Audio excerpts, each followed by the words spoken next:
네, 안녕하세요. 한국지리 5번째 시간입니다. 교재 14페이지 볼게요. 오늘 교재 14페이지. 그래서 중간쯤에 지금 이렇게 3번에서 고지도 나오고 있어요. 오늘 시간에는 고지도에서 보도록 할게요. 그럼 조선시대의 고지도의 특징, 그럼 조선 이전에 지도는 있느냐? 현재 전해지는 게 없어요. 그러니까 우리가 조선시대부터 배운다라고 생각하면 될 것 같아. 조선시대 지도는 전기와 후기를 이렇게 비교하는 문제가 보통 나오기도 하고, 단독으로 대동여 지도를 물어보는 경우가 굉장히 많아요. 대동여 지도가 수능 1번 문제로 출제되는 경우가 대다수이다. 거의 대부분이에요. 거의 80% 이상은 대동여 지도를 묻는구나 라고 생각하면 되고, 간혹 다른 지도하고 섞게 되면은 여기 있는 여기에 별 2개 정도 3개 정도 친다면은 여기 조선 전기 때는 혼일강리 역대 국토 지도를 묻는 경우가 많습니다. 한 별 2개 정도. 나머지 지도는 잘 다루지는 않아요. 하지만은 중간 기말고사 때 여러 지도를 섞어서 이게 선지를 주기 때문에 다른 지도의 특징들도 다 알고 있다면은 좀 더 명확하게 문제를 푸는데 도움이 되겠죠. 그죠? 그럼 조선 전기의 특징 무엇이냐? 국가 통치를 위한 것이다. 별표칠까요? 조선 전기의 지도도 그렇고 조선 전기의 지리 지가 뒤에서 배웠거든요. 배우게 되는데 국가 통치 목적이에요. 그래서 이 제작 누가 주도했냐? 국가가 주도해요, 제작. 국가가 주도해서 제작했다. 왕이 시켜가지고서 이 명을 받아가지고 제작을 해요. 새 왕조가 성립된 후, 태조 이성계 조선 왕조가 성립한 후, 행정적인 거, 군사적 목적, 이런 목적을 가지고 국가를 통치하기 위해서 제작되었구나라고 생각하면 됩니다. 그 대표적인 예로 혼일강리 역대 국도 지도와 조선 방역 지도가 있어요. 그 지도에 대해서는 뒤에서 다시 볼게요. 후기 실학사상의 영향을 받았다. 실학사상 같은 경우에는 보통 17세기 후반부터 한 19세기에 걸쳐 가지고서 어떤 발달한 어떤 학문들, 이걸 우리 실학 사상이라고 하잖아요. 그죠? 어, 당시에 어떤 성리학의 어떤 대의 명분 이런 것들을 중요시 여기잖아요. 그죠? 그거에 의한 어떤 당쟁이나 분쟁이나 이런 것들도 논쟁도 많았었고, 그죠? 비현실적이라는 얘기죠. 아무래도 실학 사상은 그것을 비판하면서 등장하기 때문에 좀 더 현실적이고 어, 과학적이고 경험적이고, 그러다 보니까 지도도 뭐야? 과학적이고 정교한 그런 지도가 제작되기 시작해요. 다시 이야기하면은 이라 실학 사상 중에서 우리 청나라에서 들어온 학문을 우리 북학이라고 하잖아. 이런 실학 사상가를 북학파라고 하잖아. 북학파. 청나라에서 뭐 청나라의 문물을 수용한 사람들, 이런 사람들이거든. 근데 이 사람들은 청나라의 어떤 이런 사상들도 뭐 영향을 받았냐? 서양의 학문에 영향을 받았거든요. 서양의 지리 정보가 중국에 전해지고, 중국에서도 뭐 마테오 리치나 이런 사람들이 아주 오늘날과 거의 유사한 경의도 이런 선이 있는 어떤 세계 지도를 만들기도 하거든요. 그러면서 이런 지리 정보가 우리나라 조선에도 들어오면서 조선의 지도가 좀 더 과학적으로 제작되기 시작한다. 그 중에 대표적인 게 김정호의 대동여 지도, 정상기의 동국 지도, 그리고 세계 지도인 지구 전후도. 역시 요것과 요거는 둘 다 김정호가 제작했다라고 알려져 있어요. 물론 지구 전후도는 김정호와 최한기라는 사람, 두 사람이 제작했다라고 알려져 있고, 대동여 지도 역시도 한 사람, 김정호 혼자 단독으로 제작하기에는 그 지리 정보가 막대하기 때문에 그것은 아니다. 그럼 국가의 어떤 군연 지도, 그리고 민간이 제작한 지도, 이런 것들을 집대성해서 제작한 것이 대동여 지도다라고 서 얘기를 하고 있습니다. 요즘에는. 그러면 혼일강리 역대 국도 지도 먼저 보도록 할게요. 여기 지금 나오는 게 이제 혼일강리 역대 국도 지도인데 이 지도가 좀 작아요. 그래서 좀 더 큰 지도를 보면서 설명을 하도록 할게요. 이게 혼일강리 역대 국도 지도예요. 우리나라에서 제작됐습니다. 조선 초 태종 때, 태종은 조선의 세 번째 3대 임금이거든요. 1402년, 1392년이 조선이 개국한 시기예요. 10년밖에 안 됐네요. 그죠? 아주 조선 초다라고서 얘기할 수 있겠지. 그지? 국가가 주도해요. 태종이 누구를 시켰냐면 이회라고 하는 사람한테 세계 지도를 제작하라라고서 명했다고 해요. 그래서 이 지도는 현존하는 우리나라에서 가장 오래된 지도, 발견된 지도 중에서는 가장 오래된 지도이면서 가장 오래된 세계 지도예요. 세계 지도. 네 장의 지도를 편찬했다. 한 장이, 이 네 장의 지도가 뭐냐면 중국의 것을 두 개, 우리 조선의 것을 한 개, 일본의 것을 1개, 총 4개를 지도를 이렇게 편집해서 제작한 지도이다라고 생각하면 될 것 같아. 중국의 성교 광피도라는 지도하고 중국의 대명 혼일도라는 게 있거든요. 그리고 혼일 강리할 때 그 혼일도 2장을 중국 거, 우리나라에는 2회가 그린 게 팔도 지도라고 있어요. 팔도 지도. 팔도 지도. 그리고 일본에는 우리 실록에, 조선왕조 실록에 뭐라고 기록되면 일본의 사신을 보내서 일본의 지도를 가져왔다라고서 얘기를 하고 있거든요. 기록하고 있거든요.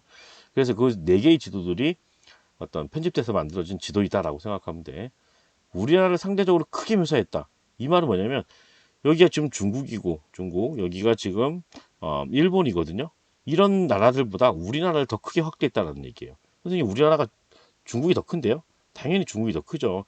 근데 실제 어떤 중국의 사이즈보다, 실제 우리나라의 사이즈보다 누굴 더 크게 확대했냐? 우리나라 크게 확대했다는 얘기죠. 실제 중국과 우리나라 비교하면 우리나라의 지도는 아마 여기 한 요만하게 나와야 되거든요. 요만하게. 근데 훨씬 더 크게 이렇게 확대되었다라고 해서 얘기할 수 있을 것 같아. 그 다음에 또 언급되는 게 중화사상과 천원지방사상 다 중국의 영향을 받은 거거든요. 중화사상은 세계의 중심이 바로 중국이다라고 하는 거거든요. 그래서 중국을 가운데다 놨어요. 가운데다. 그리고 중국의 문명이 주변의 어떤 주변 민족들의 문명보다 훨씬 더 뛰어나다. 그 주변의 민족들을 그런 문화나 문명들을 천시하잖아요. 그죠? 우리 주변을 오랑캐로 봤죠. 오랑캐. 그래서 우리나라도 중국 입장에서는 동이족이라 불렀잖아요. 그죠? 동쪽에 있는 오랑캐 민족이다라고 생각한 거죠. 그죠? 아무튼 중화 사상이 반영되어 있는데 그걸 뭘 통해서 알 수 있다? 중국을 지도의 가운데 표시하고 있다. 뒤에서 나오는 천하도에서도 이 중화 사상이 반영되어 있고 천원 지방 사상이 반영되어 있어요. 천원 지방 사상의 천원, 천은 하늘이에요. 하늘. 하늘은 원이다. 또 옹그라타라고 얘기고 지방, 땅은 방, 뭐가 났다, 네모나타라는 뜻이거든요. 그럼 이건 어디에서 유래하냐면은 중국의 과거 춘추전국 시대 때쯤인 것 같아요. 그래서 이제 한 학자가 뭐라고 얘기했냐면은 하늘은 수레를 덮는 덮개와 같다. 수레를 덮는 덮개를 펼치면 이렇게 동그란 모양이라는 거죠. 그 다음에 땅은 이 바둑판, 바둑판 이렇게 네모나잖아요. 그죠? 뭐가 났잖아요. 바둑판과 같다라고 얘기했거든요. 그래서 동양에서는 이 중국의 영향을 받아서 이 천원지방 사상이 다 나타나고 있어요. 많이 나타나고 있어. 그 다음 세계 지도라고 했잖아요. 그죠? 그래서 아시아뿐만 아니라 유럽도 표시하고 있고 아프리카, 아라비아, 인도 여러 지역을 표현하고 있습니다. 그래서 중국이 있고 여기 조선이 있고 일본. 근데 일본은 한번 볼까요? 우리는 일본은 아마 여기 우리나라가 있으면 일본은 아마 여기에 이렇게 붙어 있어야 되거든요. 이렇게 해서 여기에 이렇게 있어야 되는데 이렇게 굉장히 많이 좀 축소가 되어 있어요. 뿐만 아니라 방위가 이렇게 회전돼서 틀어져 있어요. 좀 많이 왜곡되어 있죠. 그죠? 일본을 굉장히 좀 작게 그리고 어떤 현재 위치하고는 좀 다르게 우리나라의 남쪽에다가 이렇게 그려진 측면들이 있어요. 아무튼 아시아를 그리고 있구나라는 것들. 그리고 유럽도 있다. 유럽. 여기가 유럽이거든요. 여기가 유럽. 표시를 한번 해보세요. 유럽. 그 다음에 아프리카. 여기가 바로 아프리카예요. 아프리카. 아프리카. 그리고 여기 여기 이렇게 흘러가는 뭐 이게 실선 있죠, 그죠? 이게 뭐냐면 아프리카에 있는 이집트로 흘러가는 나일강이에요, 나일강. 아프리카를 표현하고 있다. 그 다음에 이거는 뭐 오늘날의 어디야? 사우디아라비아, 아라비아 반도에 아라비아 지역들도 표시하고 있구나. 그다음 선생님 인도는 어디 있어요? 인도는 반도인데? 인도는 이렇게 생겼잖아요, 그죠? 그리고 여기 섬이 실론 섬이 하나가 있고 여기 인도 차이나 반도가 이렇게 있고 있는데 요게 인도거든요. 여기 잘 못 찾기가 힘들 거예요, 그죠? 인도예요. 선생님 이 인도가 어떻게 알아요? 지명에 쓰여져 있다라는 거죠. 지명을 통해서 여기가 인도구나. 그리고 여기 흘러가는 이렇게 실선으로 된 것이 바로 겐지스강이에요. 겐지스강. 그다음에 이쪽이 이제 동남아시아 지역들도 표현하고 있다. 하지만 이 포인트 신대륙은 표현하지 않아요. 신대륙은 콜럼버스가 지금 현재 미 대륙 지역들 아메리카 지역을 발견하게 되잖아요. 그죠? 유럽 입장에서. 하지만 콜럼버스가 발견한 게 1492년이에요. 아직 거의 뭐 200년 후에나 발견됐기 때문에 이때는 서양에도 신대륙에 대한 지리 정보가 없었고 당연히 서양의 영향을 받아서 중국에서 우리나라의 영향을 받고 뭐 한다면은 중국의 지도도 같은 경우에도 서역에서 갖고 온 지도들이거든요. 성교 광피도나 이런 것들이. 그러면 당연히 정보가 없었겠죠. 신대륙은 표현하지 않았다. 이때 신대륙은 어디 지역을 의미할까요? 북아메리카와 남아메리카, 아메리카 지역이겠죠. 아메리카. 그리고 또 오세아니아, 오늘날 호주죠, 그죠? 오세아니아 이런 지역들, 그리고 남극 대륙 이런 지역을 신대륙은 표현하지 않았구나라는 것들을 좀 기억을 함께 해 두시면 되겠습니다. 다시 돌아와서 그런 내용들이 여기에 지금 정리가 돼 있어요. 선생님이 얘기한 것 중에 빠진 내용이 있나 한번 살펴볼게요. 빠진 내용들은 없습니다. 그래서 홍일강리 역대 국도지도는 이 정도로 정리하면 될 것 같습니다. 그다음에 왼쪽 날개에 있는 조선 방역 지도를 한번 볼게요. 선생님이 이것도 좀 확대를 했어요. 그래서 이 둘 다 조선 방역 지도예요. 이게 원본이다라고 생각하면 돼요. 원본. 이거는 이제 그들을 이제 산줄기나 산맥 이런 줄기를 그려 놓은 것이다라고 생각하면 될 것 같아. 그러면 조선 방역 지도, 조선 전기 때 1557년에서 1558년 명종 때 이 등이 이와 한 12명 정도, 이를 포함해서 12명 정도가 제작했다라고서 알려져 있어요. 임진왜란이 좀 일어나기 전 1592년에 임진왜란이 일어났으니까 임진왜란 기준으로 조선 전기 이후를 조선 후기라고 하니까 조선 전기에 그려진 지도이다. 중남부 지역은 비교적 정확하다. 오늘날로 얘기하면 남한 지역은 좀 정확해요. 근데 이 북쪽 지역들은 정확하지 않다는 거예요. 지리 정보가. 그래서 중남부 지역은 비교적 정확하다. 근데 백두산, 함경도 지역이 이쪽이거든요. 그리고 이쪽 평안도 지역, 함경도나 평안도, 뭐 두만강, 압록강 지역, 이 북쪽 지역이 다소 왜곡되어 있다. 왜곡될 수밖에 없다는 얘기는 지리 정보가 부족했다라는 뜻이겠죠. 부족했다는 뜻.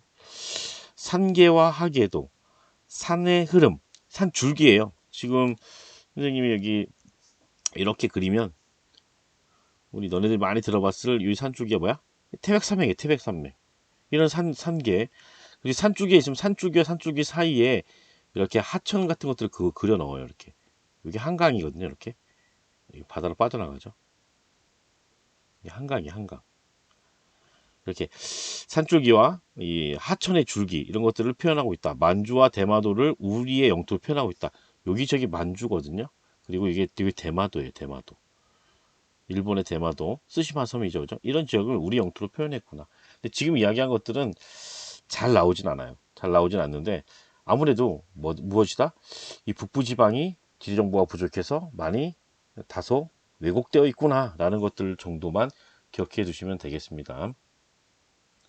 2번 천안도 조선 중기 이후 민간에서 제작됐다는 거 좀 기억해 주세요. 선생님 조선 전기 때 뭐라 그랬어? 국가 주도했다 그랬잖아요. 민간에서 순수하게 민간 하나만 딱 나오는 지도가 바로 이제 이 천화도예요. 천화도는 민간이 주도했구나라는 것들. 그리고 이후에 민간에서 제작 유통되었다 그러는데 지도가 한 장이 아니라 굉장히 여러 장이에요. 굉장히 많습니다. 조선 중기부터 후기까지 이렇게 좀 많이 제작된 거예요. 우리나라 지도예요. 천화도. 지도 가운데 뭐 요 내용들에 대해서 한번 다시 선생님이 지도를 확대해서 볼게요. 요 지도도 좀 작아서 잘 안 보이니까 좀 더 큰 지도를 가지고서 보도록 할게요.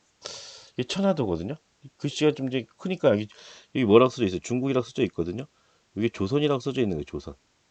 이게 조선이에요. 조선. 그리고 여기 일본도 일본이에요. 일본은 섬으로 이렇게 표시를 하고 있어요. 좀 더 줄여서 볼까요? 16에서 18세기, 16세기면은 조선 중기, 한 18세기면 조선 후기잖아요. 그죠? 이렇게 좀 조선 중후기 때 주로 제작됐구나라는 것들을 볼 수가 있어요. 민간에서 그려졌다. 이거 중요합니다. 민간이 제작해, 민간. 국가 주도한 게 아니다라는 거. 지도의 위쪽이 당연히 북쪽이겠죠. 아까 홍일강리 역대 국도 지도도 지도의 위쪽이 북쪽이에요. 우리 이거 방위표라고 하잖아요. 그죠? 이쪽이 북쪽, 이쪽이 남쪽. 이게 서쪽이 될 테고 동쪽이 되겠죠. 그죠? 우리나라의 지도들은 다 위쪽이 북쪽이에요. 우리가 배우는 지도들은. 실제 존재하는 나라와 상상 속의 나라들을 이렇게 표현하고 있어요. 실제 존재하는 나라들이 어디냐 봤더니 중국, 조선, 일본 이 외에도 류쿠 왕국이라고 현재 오키나와 지역이라든지 또 베트남의 북부 지역이라든지 실제 존재하는 국가들도 있어요. 있는데 한중일이 중심이 되고 그런데 상상 속에 어떤 지명이 굉장히 많다라는 거죠. 상상 속에 굉장히 관념적이에요. 이걸 어디에서 볼 수 있냐면 산해경이라는 책에서 이렇게 볼 수 있거든요. 산해경이라고 하는 중국의 고대 어떤 책을 보면은 이 책에 도교적 세계관이 나타나요. 그 안에서 어떤 도교의 어떤 특징이 뭐 신선사상, 불로장생 막 이런 것들을 추구하거든요. 그런데 그런 어떤 세계관이 드러나 있다. 그리고 상상의 나라들, 뭐 눈이 하나인 눈이 한 개인 사람들이 살고 있는 나라, 일목국이라 일목국. 목이 눈목자잖아요, 그죠? 일목국. 뭐 다리가 세 개인 사람들, 여인들만 사는 사람들, 소인국, 뭐 다양하게 이런 것들을 좀 기괴한 이런 나라들, 이런 상상 속의 나라들을 지명 속에서 표현하고 있습니다. 산해경에 나온 그런 지명들을 사용하고 있어요. 그래서 관념적이다, 상상의 지도이다 라고 얘기를 합니다. 그 다음 네 대륙이 있다. 네 대륙. 여기가 안쪽에 있는 대륙. 네 대륙이라고 얘기할 수 있겠죠. 여기가 네 대륙. 그 다음에 네 해. 네, 안쪽에 있는 바다. 여기겠죠, 그죠? 여기 바다. 여기 있는 바다들. 이게 네 해예요, 네 해. 그 다음에 외대륙. 외대륙은 여기가 외대륙이겠죠, 그죠? 여기 이렇게 있는 곳. 다 칠하지 못하겠고. 그 다음에 바깥쪽에 있는 바다를 뭐라 그래요, 이렇게? 무엇을 얘기한다? 외해 이렇게 구성되어 있구나 라고서 보면 될 것 같아. 특히 내대륙에는 실제한 나라들을 좀 많이 그리고 있고, 외대륙으로 가면은 상상 속의 그런 나라들을 많이 표현하고 있습니다. 그 다음 역시 중화사상이 반영되어 있고, 천원지방 중국이 왜? 가운데 있다. 가운데 중화사상이에요. 중화사상. 천원지방사상, 이 땅이 둥근 게 아니라 이 둥근 건 뭐를 의미하냐, 지금 하늘을 의미하거든요. 하늘. 그래서 역시 중국의 어떤 중국 중심의 어떤 사상과 천원지방 사상이 나타나고 있다. 그래서 혼일강, 우리나라의 지도에서 혼일강 역대 국도 지도와 천화도, 이 두 개가 대표적으로 중화 사상 그리고 천원지방 사상 이것들을 가지고 있구나라는 것들을 꼭 기억해 두세요. 산해경은 좀 전에 얘기를 했죠, 그죠? 중국의 어떤 도교 세계관을 담은 그런 책 산해경의 영향을 받아서 이런 상상의 어떤 나라들, 관념적인 어떤 이런 세계관이 드러나 있다. 신대륙을 표현하지 않고 있다.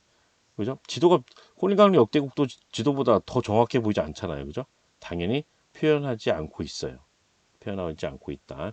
그리고 이 지도는 실제 사용할 목적이다라고서 보기보다는 지리지라든지 지리적인 어떤 내용을 담은 책들 있잖아요. 그런 표지로 하나의 어떤 디자인 목적 뭐 이 정도로 사용됐던 게 주로 천화도예요.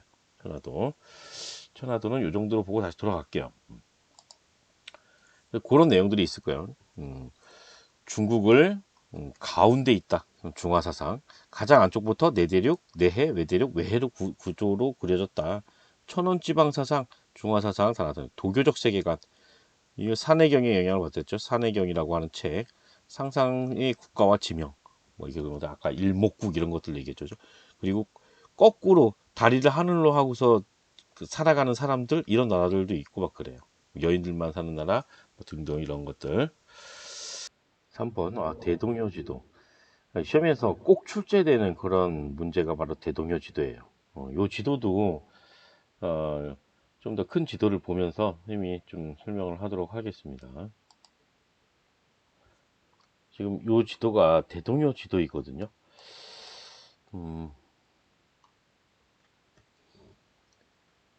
네모나게 이렇게 좀 이렇게 잘려 있죠. 이렇게. 이렇게 잘려 있고, 여기도 이렇게 하나가 있고, 이 총 1번부터 얘기하면 22번까지 총 22개 나누어져 있어요. 이렇게 나누어져 있어요. 나눌 분자 써서 분첩식이라고 하거든요. 분첩식. 그리고 여기 지금 나눠져 있다는 얘기예요. 만약 요게 여기에 한 부분이라면 요게 한 부분이다라고서 얘기할 수 있는 거거든요. 그리고 절첩식이라 그래요. 절첩식이라고 얘기해요. 절은 관절 있잖아요. 그죠? 접을 수 있다는 뜻이에요. 그러면은 이렇게 되면은 휴대하기 굉장히 편리하다는 얘기죠. 가령 내가 나 이 경기도나 여기 중부지방 뭐 여기 좀 필요해라고 한다면 한 이 두 건 정도만 가지고 가도 이 지역의 어떤 지리 정보를 충분히 파악하면서 여행할 수 있는 그런 장점이 있겠죠, 그죠? 그리고 여기 나온 부분들은 지금 제주도거든요. 제주도 보면 굉장히 정교하게 한라산이 이렇게 있고, 이 주변 지역을 다양한 지리 정보를 가지고 있어요. 굉장히 좀 과학적이고 또 어떤 경험적으로 잘 그려진 그런 지도다라고서 얘기할 수 있습니다. 더 들어가서 대동여 지도 김정우가 제작했다라고서 알려져 있죠, 그죠? 그러니까 각 당시에 국가에서 제작한 군연도와 민간이 제작한 어떤 다양한 지도들을 집대성해서 만들어진 제작한 지도다라고서 얘기를 하고 있어요. 1961년 조선 후기죠, 그죠? 1961년 목판본이다. 목판으로 찍으면은 대량 생산할 수 있죠, 그죠? 그냥 그 전에 지금 이미 말한 제도들은 다 필사본이에요. 직접 손으로 그렸다는 모사하거나 그립 보고 그린 거예요. 근데 이거는 목판본으로 제작됐기 때문에 여러 장을 계속 찍어낼 수 있겠죠. 대량 생산할 수 있다. 분첩식이면서 절첩식이다. 그래서 휴대와 열람이 편리하다. 좀 전에 얘기했죠. 22첩, 22권으로 이루어져 있다라는 얘기예요. 펼쳤을 때 한 권, 두 권 이렇게 쓰기에 22권. 실제 사이즈가 3.8m 가로, 세로가 6.7m. 굉장히 크죠. 한 2층 높이 정도 된다라고 생각하면 돼. 2층 높이 정도. 2층 또는 3층 높이 이 정도. 실제 이 1첩 한 권은 20cm 곱하기 30cm예요. 우리가 일반적으로 보는 책 사이즈다 라고 생각하면 될 것 같아요. 지도표, 범례를 사용했다. 기호를 사용했다라는 거죠. 우리 보면 선생님 전 시간에 이건 논이야. 그리고 이거는 밭이고 뭐 이건 과수원이야. 라는 어떤 정보. 이렇게 간략하게 어떤 기호, 범례를 사용하게 되면은 지도 안에 좀 더 다양한 어떤 지리 정보를 표현할 수 있는 그런 장점이 있거든요. 그래서 위에서 아까 봤을 때 맨 위에 여기 부분에 여기 부분에 범례를, 특히 이쪽 부분에 범례를 표현하고 있어요. 가령 이거는 읍치야, 오늘날로면 시청, 군청 이런 것들 뭐 이런 식으로 표현을 했다라는 거죠. 좀 이따 다시 한번 확인해 보도록 할게요. 도로는 가는 직선을 사용했다. 도로는 가는 직선. 여기에 지금 보면 직선이 이렇게 있죠. 이렇게 뭐 이렇게 있고 이렇게 있고 이렇게 가는 직선. 근데 선이 또 하나 있거든요. 실선으로 나타나는 게 또 있거든요. 여기 뭐 실선, 이렇게 실선으로 표시된 게 또 있어요. 얘하고 얘는 하천이거든요. 얘는 하천이고 이렇게 직선을 표시한 건 도로예요. 도로와 하천을 다 흑백이에요. 그러다 보니까는 구분을 해야 될 거 아니에요. 그래서 도로는 실제 이렇게 직선으로 된 도로가 그 당시에 있었을까요? 구불했을 거예요. 그럼에도 불구하고 이걸 구분하기 위해서 도로는 직선으로 긋고 이렇게 방점을 찍었어요. 이 방점. 심리마다 방점을 찍었다. 도로는 가는 직선으로 표현했고 심리마다 방점을 찍었다. 방점을, 요 길이가 심리거든요. 심리.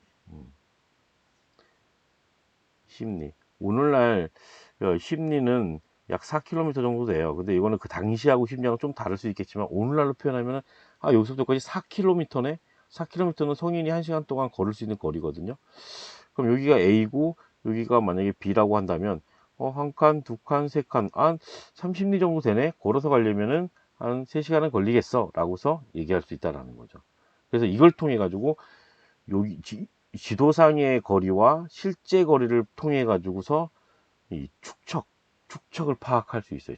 축척이라는 것은 실제 거리를 지도상에 줄인 정도를 축척이라고 하거든요. 그래서 앞에가 지도상의 거리고 뒤에가 실제 거리예요. 요 대동여 지도는 1대 16만 분의 1대 16만 지도예요.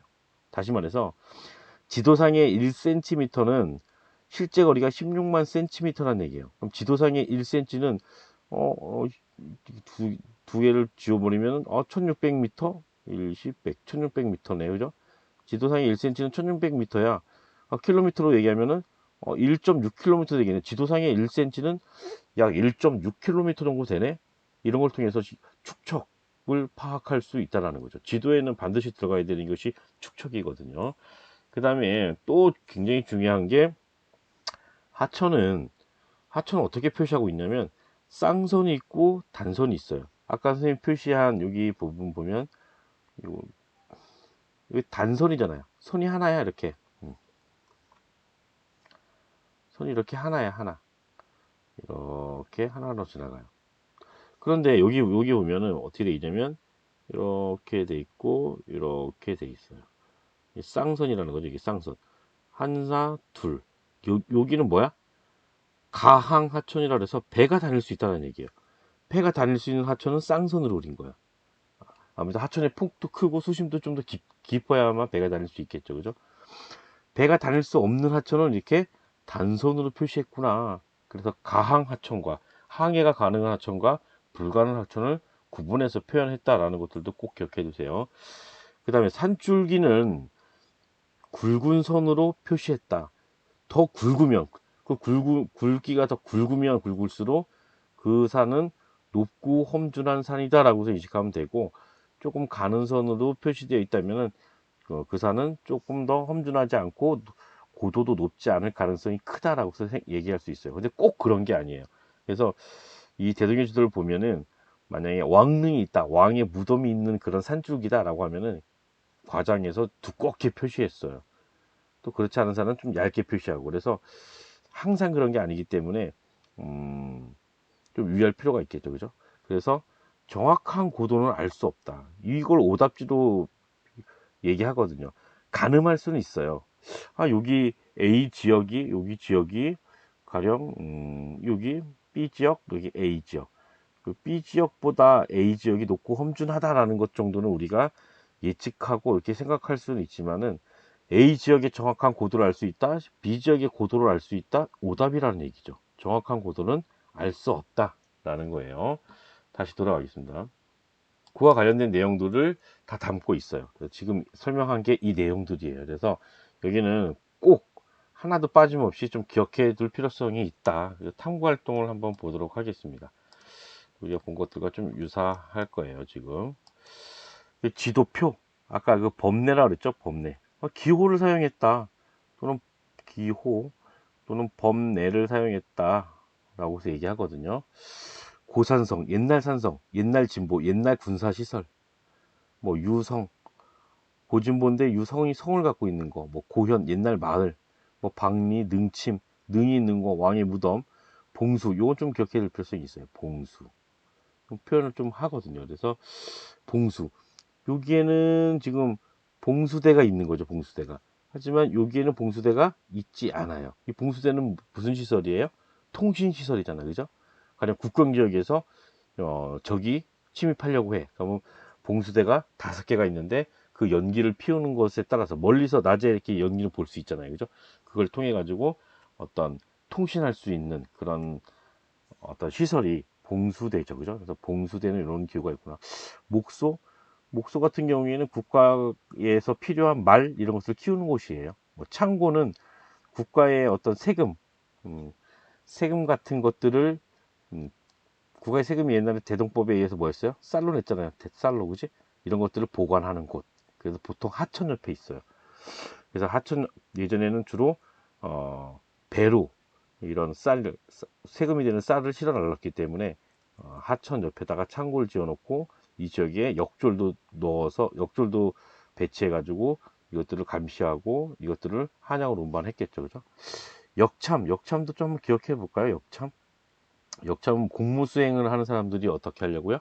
공무 수행을 하는 사람들이 여기에 가가지고서 쉴 수도 있고, 또는 뭐 역조를 지원받을 수 있고, 말을 박보 탈 수도 있고, 뭐 그런 역할을 하는 곳이 바로 역참이죠. 역참.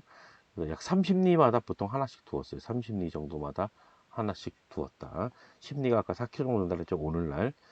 진보, 이 고진보는 옛날 군사시설이고 이건 현재 군사시설이라고 생각하면 돼요. 성지, 뭐 산성이 있고, 뭐 골성, 음, 산에다가 쌓은 성을 산성이라고 하고, 그 평지에다가 저기 성을 쌓은 걸 골성이라고 그래요. 읍치는 좀 기억해야 돼요. 읍치. 그 지역의 중심지인 거죠. 이게 읍치예요. 읍치. 무성, 유성이 있으면 두 줄로 그랬네요. 그죠? 여기는 좀 더 중요성이 큰 곳이에요. 여기도 읍치예요. 여기도 읍치.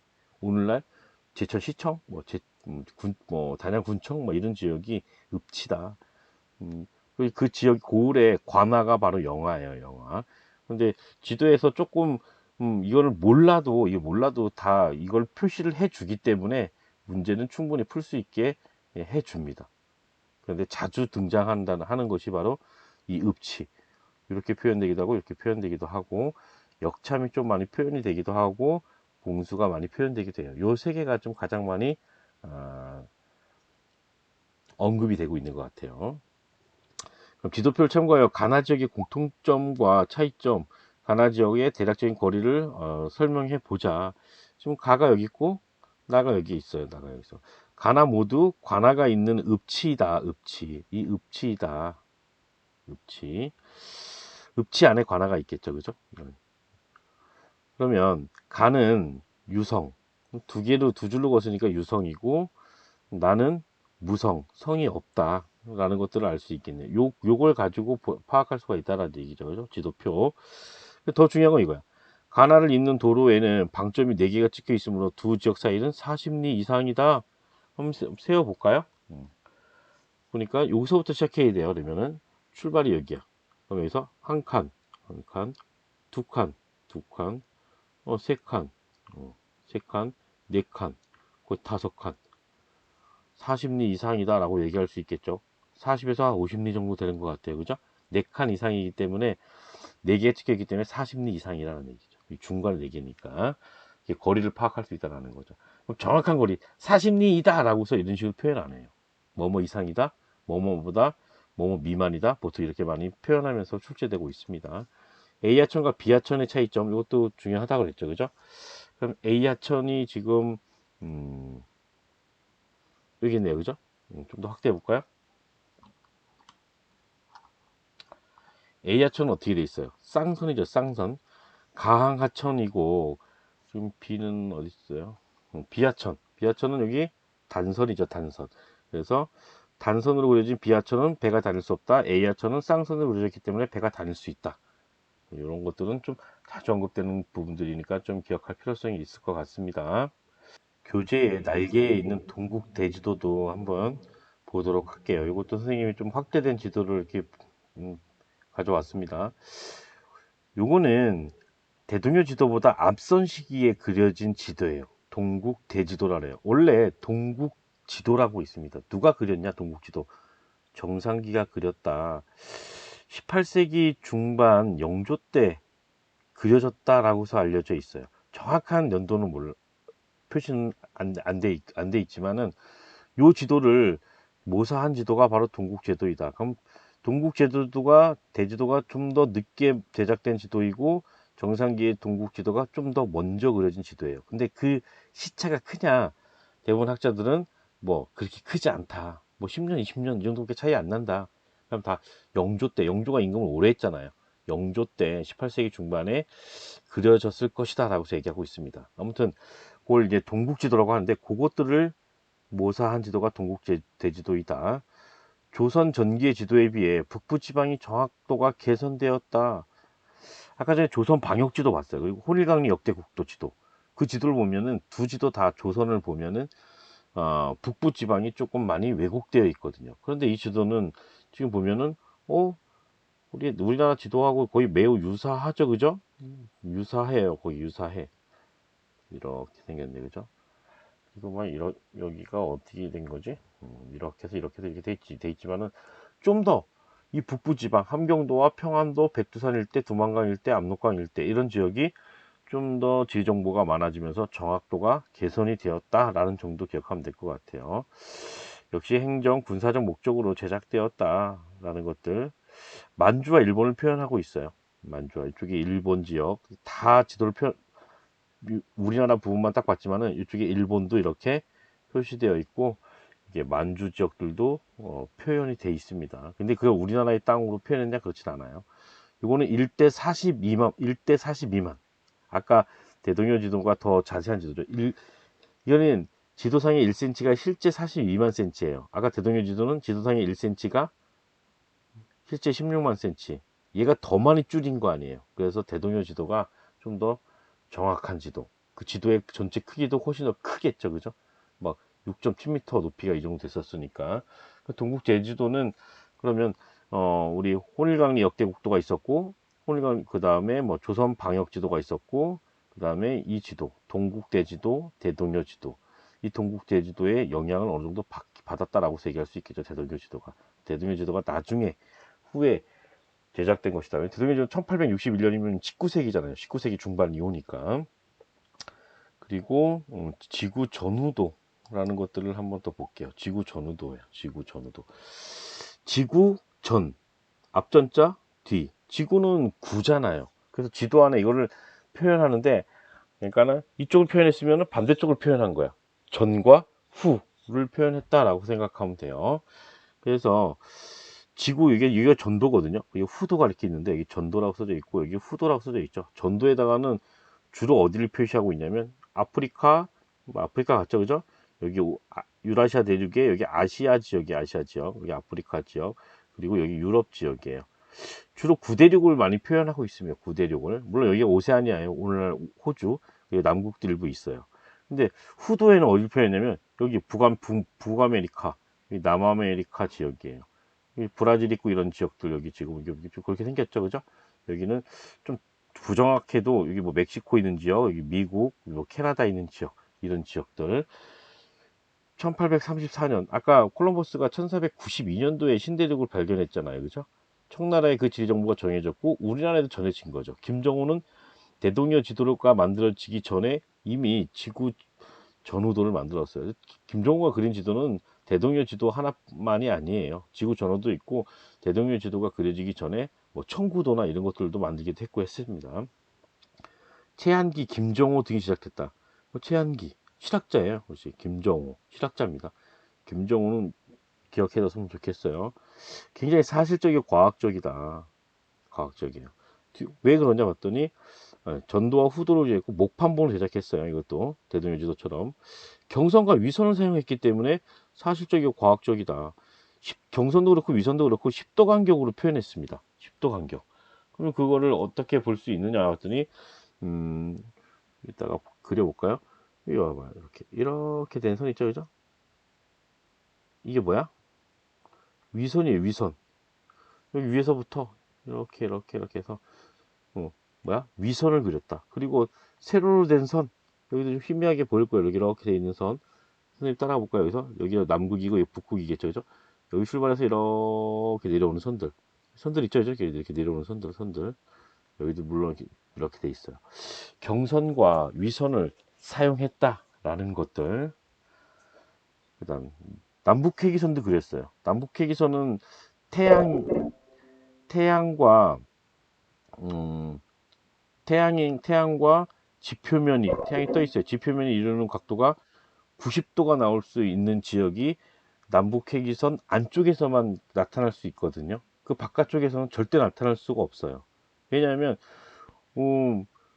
우리 제천 같은 경우에는 위도가 37도예요. 위도가 37도이기 때문에 춘분과 추분, 춘분이 3월 한 20일, 그리고 추분이 9월 21일 정도 되거든요. 3월달, 9월달. 그때 태양과 지표면의 각도가 90도 빼기 제천이 위도 37도예요. 북이 37도 빼면 63도까지 나와요. 63도. 하지 때는 지구 자전축이 23.5도 기울어져 있기 때문에 여기다가 23.5도를 더한다고 하더라도 제천에서는 76.5도 이상 나올 수가 없어요.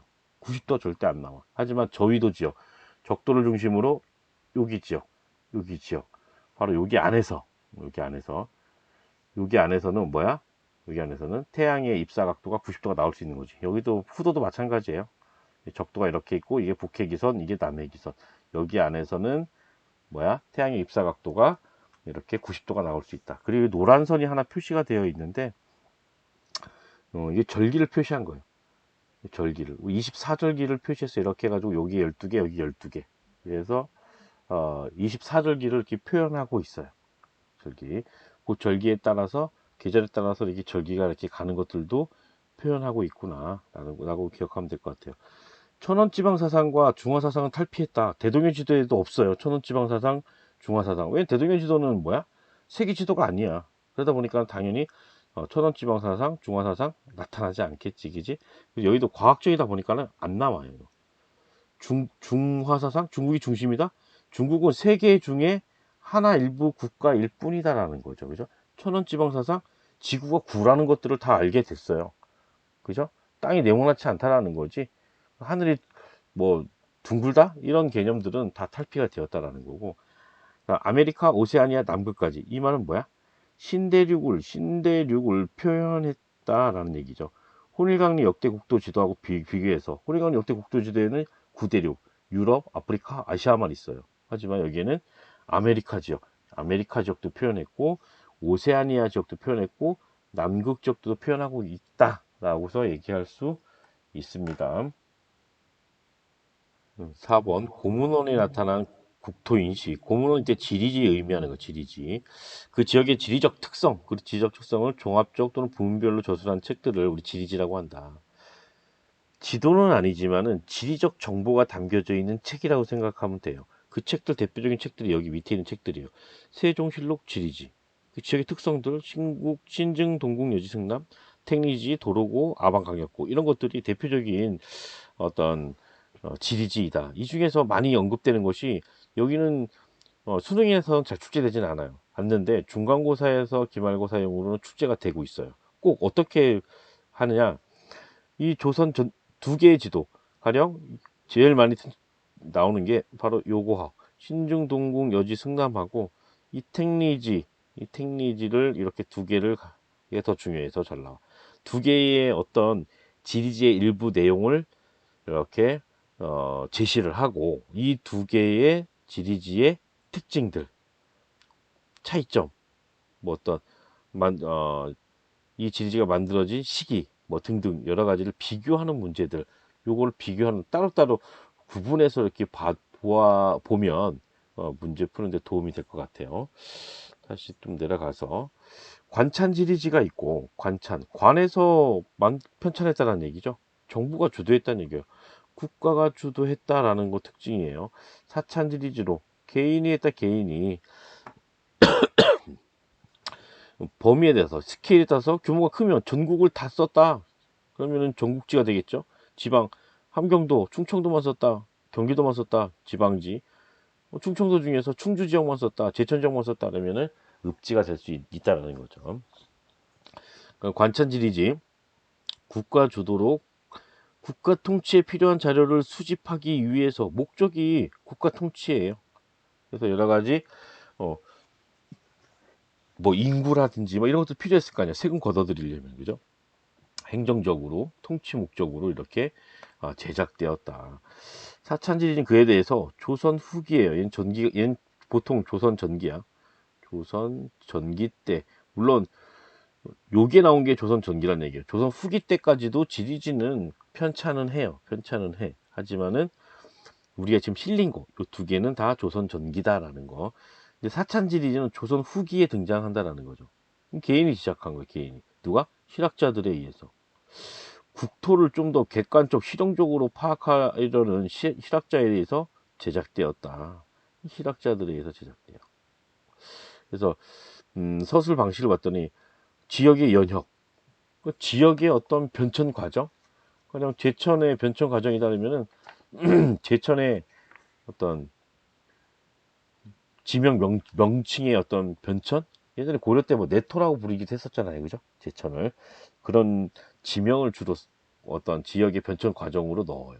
또는 뭐 국가다 그러면은, 국가의 건국 과정? 뭐 이런 것들이 연역이라고 얘기할 수 있어요. 토지가 몇 결이고, 토지의 비옥도는 어떻고, 막 그런 것들을 표현하고 있어요. 다 세금을 걷어들이기 위한 어떤 자료로서 필요했겠죠. 그죠? 성씨, 어떤 성씨가 많고, 뭐 이런 것들. 인구는 몇 명이다. 또는 산업, 어떤 산업이 발달돼 있다. 바닷가다, 여기 염전, 소금, 뭐 어떤 지역은 뭐 어떤 농업 중에서도 어떤 농업 이런 것들이 발달됐다라고 해서 얘기할 수 있겠죠. 그죠? 이것들을 백과사전식, 이게 중요한 표현이에요. 백과사전식으로 서술하고 있어요. 백과사전식으로 서술한다는 것은 각 분야별로 여러 개 분야별로 지리적 정보, 특성 이런 것들을 부문별로 어떤 배열, 나열 하는 방식을 백과사전식 서술이라 그래요. 이따가 보면 금방 알 수 있습니다. 한번 볼게요. 그 다음에 대표적인 지리지는 세종실록 지리지, 신중, 동국, 여지, 승남. 이거는 세종 때의 어떤 지리지이고 세종 당시 때의 어떤 지적 특성 지역별로 쓴 것들. 신중, 동국, 여지, 승남 같은 경우에는 중종 때 임진왜란 전이기 때문에 조선 전기에 둘 다 조선 전기. 그 다음에 특정 주제를 종합적으로 체계적으로 고찰하여 설명식으로 기술한다. 이 설명식 기술도 좀 중요할 것 같아요. 특정한 어떤 주제가 있고 이것들을 설명하는 것처럼 이렇게 길게 써요. 근데 그 설명의 방법들이 이걸 설명하기 위해서 여러 측면에서 좀 체계적으로 종합적으로 접근하고 있습니다. 접근하고 있어요. 이게 딱딱 끊어져 있는 느낌이 아니에요. 그러니까 이거 백과사전식 어떤 나열 이런 거하고 좀 다르다는 얘기죠. 이중환의 택리지가 대표적이에요. 택리지는 뒤에서 한번 볼 거예요. 요 뒤에서 설명하고 신경준의 도로고 이거는 우리나라의 교통로에 대해서 기술한 것이다. 우리나라 교통로. 우리나라 조선의 중요한 6개 교통로, 6대 교통로 뭐 이런 것들도 기술하고 있고 뭐 백두산로, 압록강로 그리고 임금의 무덤들 과거 역대 왕들의 무덤에 행차하기 위해서 능행로라고 하거든요. 그런 능행로에 대해서 기술하기도 해요. 영조 때거든요. 영조 때. 정약용은 순조 때예요. 그 이후에 정약용 아방강역고 전라도 광진에서 유배 생활을 하잖아요. 그죠? 이때 강역은 우리나라의 국토를 의미하거든요. 국토.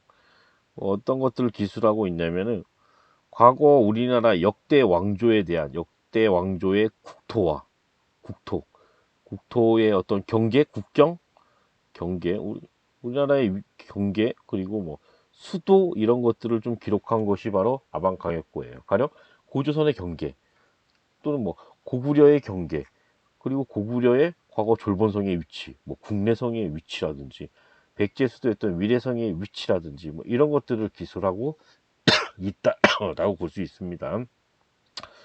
이 이중한 택리지나 이런 것들은 뒤에 설명할게요. 그리고 하나 더 여기 빠졌지만은 이 백과사전식으로 기술한다라는 의미에는 어떤 것들이 들어있냐면은 간혹 착각할 수 있는데 이거는 객관적으로 수술하는 거예요. 객관적 서술. 개인적인 견해가 들어간 게 아니란 뜻이에요. 가령 성씨가 무슨 성씨가 있다 많다 그냥 그대로 기술한 거예요. 토지 몇 결이다 그대로 기술이에요. 인구 몇 명이다 그대로 개인의 어떤 사견 견해가 없다라는 얘기죠. 그런데 이 사찬지리제 같은 경우에는 개인이 제작하거든요. 개인이 그러다 보니까는 설명식으로 서술을 하다 보면 여기에 뭐가 들어갈까요? 주관적 서술이 들어갈 수 있겠죠. 개인의 견해가 담길 수 있다라는 거죠. 충분히 그지? 물론 접근 방식은 실학자이기 때문에 과학적으로 접근하려고 해요. 과학적으로 접근하려고 하지만은 그 서술에 있어서 개인의 견해를 담고 있다는 뜻이에요. 그러니까 이중환의 택리지를 보면은 이런 견해가 많아요. 이중환 같은 경우에는 영조 때 인물이거든요. 당시에 당파 싸움 치열했잖아요. 그죠?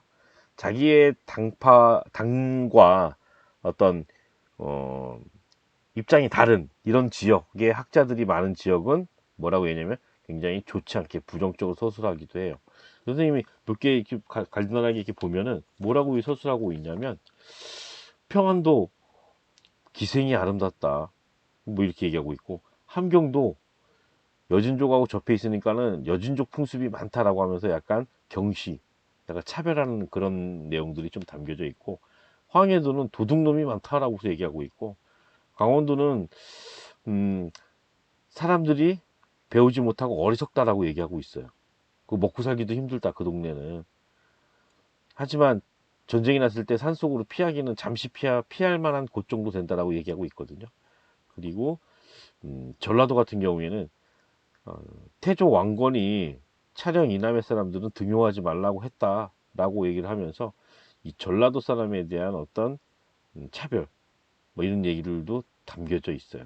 뭐 전라도를 얘기하면서 야, 거기 경제적으로 풍요로워 평야가 많잖아 우리나라에서 가장 많이 뭐 문화도 발달돼 있어라고 얘기를 하면서 근데 그 지역의 사람들은 경박하고 간사해라고 얘기하고 있거든요. 뭐 이런 것들 개인적인 견해잖아요, 그죠? 그에 대해서 경상도 같은 경우에는 글 읽는 소리가 끊이지 않는다. 학자가 넘친다. 그 지역에 사는 선비들은 경제적으로 어려워도 절대 도적질하지 않고 도덕적인 삶을 살아간다. 이제 극찬하기도 해요. 이런 식으로. 그래서 이런 것들을 볼 때 사찬지리의 서술 방식은 주관적인 서술에도 서술력이 포함되어 있다라고 얘기할 수 있습니다. 3번 팅리지. 우리 지리지 중에서 가장 많이 출제되는 지리지가 바로 택리지다라고 해서 보면 될 것 같아요. 여기 신중, 동궁, 여지, 승남과 함께 비교하는 문제가 나오는데 얘가 더 중요하다라고 해서 얘기할 수 있을 것 같습니다. 신중, 동궁, 여지, 승남보다는 물론 이렇게 함께 같이 나오는 경우가 대부분이고 단독으로 나오면은 택리지가 나와요. 얘가 단독으로 나오는 경우는 거의 없습니다. 그럼 의, 살기 좋은 곳의 입지 조건과 우리나라의 각 지역의 특성을 체계적이고 종합적으로 설명하고 있다. 이 살기 좋은 곳, 이것을 우리 가거지라고 하거든요. 가거지가 가히, 거주할 만한 땅이란 뜻이거든요. 이런 가거지의 조건과 우리나라 각 지역의 팔도 총론에서 각 지역의 특성을 이렇게 좀 설명을 하고 있습니다. 그러고 나가서 구성을 보니까는 3인 총론, 얘는 지리적인 어떤 특성을 많이 담고 있지 않아요. 우리 사농공상이라고 있잖아요, 그죠? 선비와 농업, 공업, 수공업자들, 이들의 어떤 유래라든지 역할이라든지 이런 것들에 대해서 기술한 것이 3인 총론이다. 어떤 지리적 특성은 별로 안 갖고 있어요. 팔도 총론, 조선 팔도잖아요. 그 팔도의 위치, 역사, 지리, 산물 이런 것들을 설명하고 있어요. 각 지역별로 뭐 경상도, 충청도, 강원도, 함경도 뭐 이런 식으로 황해도 이렇게 이 팔도 총론에서 언급하고 있는 것들이 좀 있고 지리적 특성을 그 다음에 복고 총론이 더 중요할 것 같아요. 택리지의 절반 이상이 바로 2분의 1 이상이 여기에 대한 기술이에요. 복고 총론. 가거지 아까도 얘기했지만 살기 좋은 곳이다. 이런 조건을 설명을 하고 있습니다. 가거지. 그 총론은 이거에 대한 다 총론이라고 보면 돼요. 뭐 이것들은 알 필요 없을 것 같아요. 주로 팔도 총론과 복고 총론에서 그 지역의 특성을 어떤 기술하고 있다. 그러면 복고 총론에 많이 할애를 하고 있는데 그 가거지 살기 좋은 땅이 어느 곳이냐 봤더니 지리, 생리, 인심, 산수라고 봤어요. 근데 이 중에서 특히 중요한 게 생리예요, 생리. 생리를 제일 많이 언급을 합니다. 지리는 풍수지리에서 말하는 명당이에요. 우리 북쪽에 산이 있고 자청룡, 우청룡 산이 둘러싸고 있고 앞에 명당수가 흐르고 더 멀리 객수가 흐르고 농경지가 펼쳐지고 이런 지역이 바로 풍수지리에서 명당이라고 했잖아요, 그죠? 이런 곳, 그러니까 도읍지를 정할 때, 마을을 정할 때, 집터를 정할 때 이런 어떤 풍수지리의 명당인 곳이 바로 사람이 살기 좋은 곳이다 라고 얘기를 했습니다.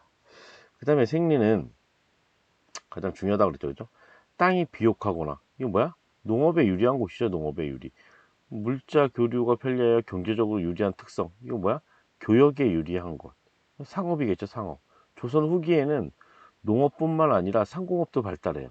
그래서 농사가 잘 되는 땅이 바로 사람이 살기 먹고 살아야 되니까, 그죠? 그리고 또 상업이, 수공업이 조선 후기에 많이 발달하면서 이 교역에 유리한 곳, 사람들이 물자가 모이고 사람이 모이는 곳, 이런 곳들도 바로 어, 살기 좋은 곳이다 라고 해서 얘기를 하고 있어요. 그 다음에 인심, 말 그대로 인심이에요. 당쟁이 없으면서 우리 뭐 숙종이라든지 영조, 정조 때 어떤 당파 싸움, 당쟁이 굉장히 많았잖아요, 그죠? 이런 것이 없으며 이웃의 인심이 좋은 곳, 인심이 좋은 곳. 산수는 말 그대로 산과 물이 경치가 좋은 곳이에요. 경치가 좋은 곳. 우리 선비들 보면은 풍류를 즐길 줄 알았잖아요, 그죠? 경치가 좋은 곳에서 시를 읊조리고 이렇게 하기도 했었잖아요, 그죠? 간략하게 한번 더 볼까요? 복고총론에서 말하는 가거지가 뭐냐 봤더니 여기에 도읍을 정하면 길이길이 나라가 잘 될 것이고 명당이야 라고 얘기했어요. 명당. 이때 지리는 뭐다? 풍수지리다. 풍수지리에 유리한 곳이 사람이 살기 좋은 곳이다. 그래서 인심, 하룻밤 묵어 가겠소. 뭐 날이 저물어서 인심이 좋은가라는 것들을 한번 묻고 있는 것 같아요. 그죠? 인심. 산수, 그저 이곳에 있기만 해도 마음이 편안해지고 시가 절로 지어지는구나. 산수가 좋은 곳이지. 물이 있고 여기 산이 있습니다. 그지? 산수가 좋은 곳. 근데 이게 제일 중요하다 그랬죠. 생리. 사람이 살아가는 데 있어서 먹고 사는 거잖아. 배와 수레를 이용하여 물자를 교류하기에 유리한 곳. 이거 뭐야? 교역에 유리한 거죠. 교역에 유리한 곳. 근데 여기 표시되지 않았지만 뭐 또 비옥한 곳. 비옥한 곳, 이건 농업에 유리한 곳, 이런 것이 생리가 가장 중요하다라고서 이야기를 하고 있습니다. 신증 동국 여지 승남과 택리지의 서술 방식을 한번 살펴보세요. 이건 뭐라 그랬어요? 관찬지리지라 했죠. 관찬. 이거 뭐야? 사찬지리지. 이것은 조선 전기. 이거는 조선 후기. 이거는 왕이 어떤 왕 때냐면 중종 때, 중종 때. 이건 영조 때, 영조 때. 그리고 영조 때 개인이 누가 이중환, 아까 얘기했죠. 이중환이라는 사람의 택리지예요. 택리지. 그러면 서술 방식을 그냥 눈으로 봐도 그냥 풀 수 있거든요. 연역, 속현, 산천, 토산, 나열하고 있죠. 그죠? 이게 나열하고 있어요. 지리적 정보를 부문별로 이렇게 배열하고 나열하고 있는 이런 서술 방식을 뭐라고 얘기한다? 백과사전식이라고 한다. 백과사전식. 그에 대해서 택리지는 뭐 춘천은 뭐주 뭐 설명하고 있어요. 산속은 평야가 어떻고 서술하면서 설명하고 있죠. 그죠? 이렇게 종합적이고 체계적으로 이게 서술하는 것들, 이건 설명식이라는 설명식. 설명식. 이종환의 택리지에는 주관적 견해가 담겨져 있다. 여기 뭐다? 객관적이다. 객관적. 서술 방식이 객관적이다라고 했습니다. 물론 그 지역의 특성을 접근하는 방식은 택리지가 더 과학적이다라고 얘기할 수 있어요. 하지만은 그 서술 내용에 보면 주관적 견해를 담고 있다라는 것들이겠죠. 그죠? 여기서 객관적이란 말은 여기 보니까 건치 영역 본래 맥국인데 예맥국을 의미하는 것 같아요. 신라의 선덕왕 6년에 우수주로 하여 군주를 두었다라고 얘기하고 있네요. 그죠? 우리 예전에 강원도 지역을 예맥이 있었다라고 얘기를 하거든요. 뭐 속현, 뭐 기린현은 부의 동쪽 140리에 있다. 사실 자체잖아요. 그죠? 이게 객관적으로 서술하고 있다라는 거죠. 객관적으로. 근데 여기에는 지금 주관적 견해가 좀 있나 찾아볼까요?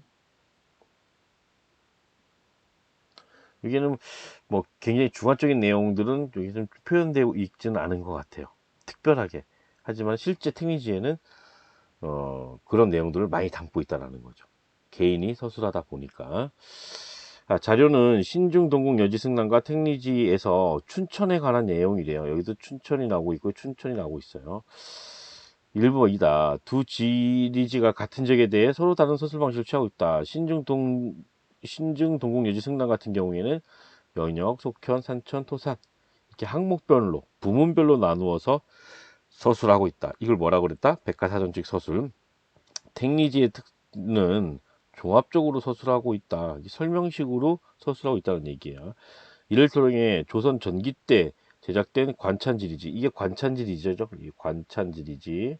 이게 사찬지리지죠. 사찬지리지. 신증 동국 여지승남은 국가 통치가 목적이었다라는 거죠. 그죠? 백과사전식으로 정리하고 있다. 이런 토산 외조사였어요. 세금 걷어들이기 위해서 조선 후기에 제작된 사찬지리지인 택리지는 저자 개인의 관점의 바탕을 두고 이러다 보니까 뭐야? 주관적 견해가 들어갈 수밖에 없다는 거죠. 국토를 좀 더 체계적이고 종합적으로 과학적으로 접근하기는 했다라는 거죠. 초점을 둔 그런 지리지이다. 두 개를 이렇게 비교해 가지고서 출제하는 문제들이 종종 출제되고 있다라는 거예요. 5번도 다 하고서 마치도록 할게요. 근대 이후의 국토인식의 변화, 일제강점기 산업화 시대 생태지학적 국토인식. 여기는 시험 문제는 거의 출제되고 있지 않습니다. 기껏해야 뭐 중간고사, 기말고사에서 뭐 출제할 수도 있겠지만은 한번 읽어보면 다 알 수 있는 것 같아요. 일제강점기 식민 지배를 정당화하려는 일제에 의해 소극적이고 부정적인 국토관 인식이 강요되었다. 일본에 의해서. 갯벌이 많아 쓸모없는 땅이다. 갯벌은 오늘날 생태적 가치, 경제적 가치 매우 크다라고서 알려져 있잖아요. 그죠? 근데 당시에는 일본이 야 너네 쓸모없는 땅을 갖고 있구나. 갯벌 더러운 땅 갖고 있네. 이렇게 얘기했다라는 거죠. 그죠? 그래서 나약한 토끼다. 우리는 지금 호랑이의 기상을 얘기하는데 일본은 야 너네 토끼야.